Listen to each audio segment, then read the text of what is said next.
when you have family prayers. So after the prayer, the young man, the next day, he went to me. Mana, you could be able, Mano Zeba and Ebera, more will be, never no wits on your friend. Now then, no, with the queen of the coast. Nowhere back to belong. Macano no borrow you go moment again. One or no. Oh, yeah, but yeah, only borrow the bomb window. Open a gown, you go back and continue your service to the day eternity, to devil. Open not to book if you more imagine. That anybody you go and say, you can have on Jumbo, where Jenna John Host, no,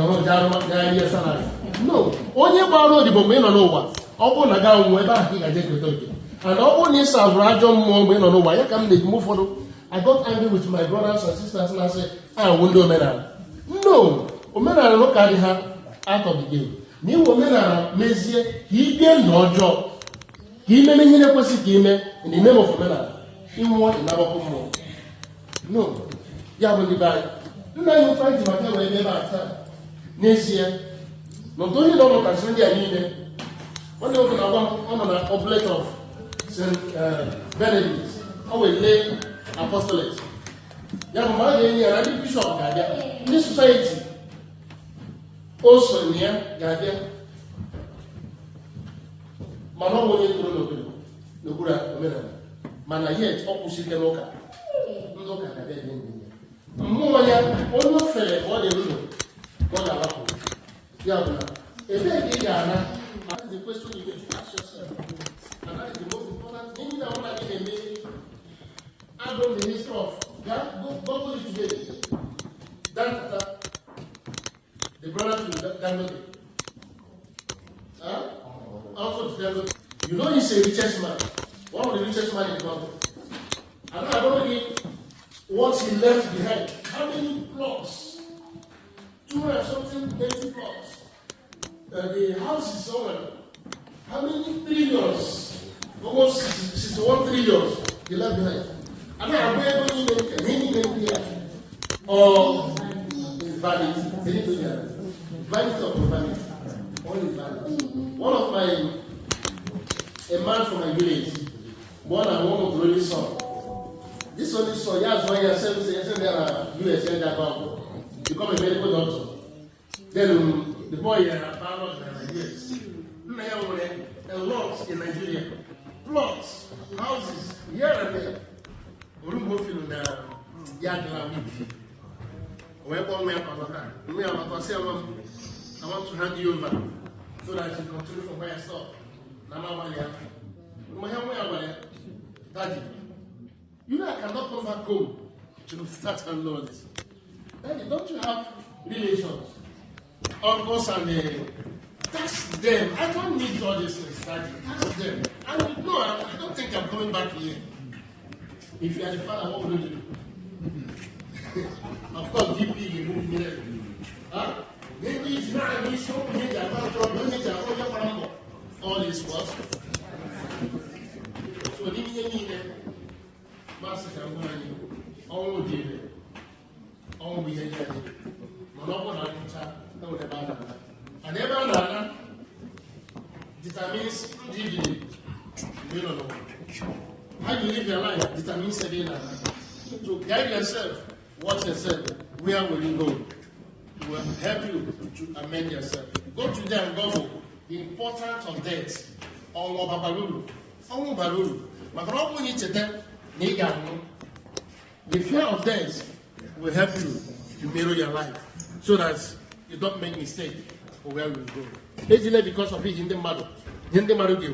many people made a lot of mistakes because of no. Many girls today, my friends, you are married because of your friends. You're not married because of yourself, but because of your friends. That is stupidity. So what I call the no one. All we need a window because of Yende Marugi. You are wasting your time. So here about Corona no God. Papa Emmanuel, Ijoma. and the Conway, who went to Pepper and was in Makayama. Oh, I was body. In the Bakureba. Can you visit the line? Madana, tell the Bible. Can you put it?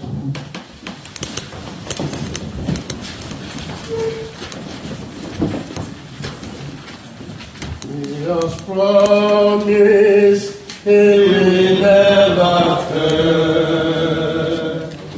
I will follow, I will follow Him. He has promised He will never fail. His faithfulness is forevermore. His faithfulness is forevermore. I know there is another fellowship in heaven. I know there is another fellowship in heaven.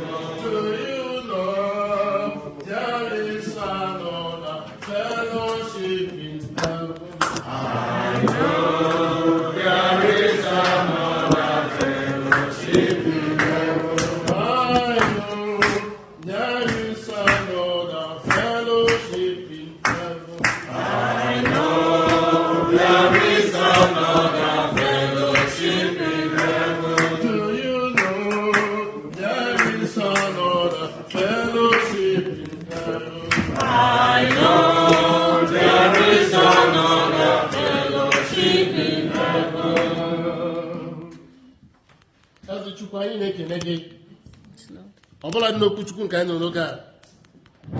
Anyị na-ekene gị n'isi mmadụ niile gbakọrọ ebe a. Gwa na-asị Chukwu ọma ka ọnwụ nna anyị ukwu na ọgbakọ anyị gbakọrọ n'oge a bụrụ ihe ga-ebute ezi nchegharị n'ime ndụ anyị. Onye nwaanyị ka anyị cheta ma mara n'ezie na ọnwụ dị ire. Ka anyị cheta mara n'ezie na enwere ebe anyị na-ana. Anyị ayọọ gị ekwekwana ka anyị gbachọ nsọ ndụ a. Alaeze eluigwe akwa anyị. Ka anyị tasa afụfụ a ekwukwala ka ọ bụrụ afụfụ efu nyere anyị. Anyị ayọkwa enyi ga-emezu anyị.